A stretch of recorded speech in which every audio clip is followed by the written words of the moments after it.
এইখানে একটু বেশি করে পানি দেই, তাহলে জীবিত হবে। আবে আমি তো জীবিত হয়ে গেছি। আমি এই জাদুর পানিতে তোরে জীবিত করেছি। আরে তাই? তাহলে আমার বাবারও জীবিত করে দাও, সে গুপ্তধনের খোঁজ জানে। এখানে রাখ। আবে আমি জীবিত হয়ে গেছি। হ্যাঁ বাবা, তুমি জীবিত হয়েছো, চলো এখন গুপ্তধন খুঁজতে। দাঁড়াও, এখানেই গুপ্তধন, এইখানেই খোঁড়ো। আরে ওয়াও ভাই, পেয়ে গেছি। ভাই আমার মনে হচ্ছে ওখানে ভয়ঙ্কর প্রাণী আছে। হামলা! আরে ভাই, এটা কি হলো? তাড়াতাড়ি চল। হু হু হু হু, জিঙ্গালালা হু। সর্দারকে শেষ করেছে, ওকেও শেষ করে দাও। দাঁড়াও, আমরা তোদের সর্দারকে বাঁচিয়ে দিচ্ছি। তার আগে আজকে দেখবো শয়তানকে হারিয়ে কে কে আল্লাহকে ভালোবাসে। যারা আল্লাহকে ভালোবাসে ভিডিওতে লাইক করে চ্যানেলটাকে সাবস্ক্রাইব করে দাও। শয়তানকে ভালোবাসলে ভিডিওতে লাইক সাবস্ক্রাইব কিছুই করতে হবে না, আর কমেন্টে একবার আল্লাহু আকবার লিখে যাও।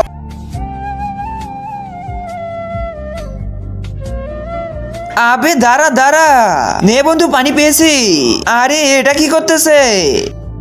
আরে এ তো জাদুর পানি শেষ করলো, এখন কি হবে?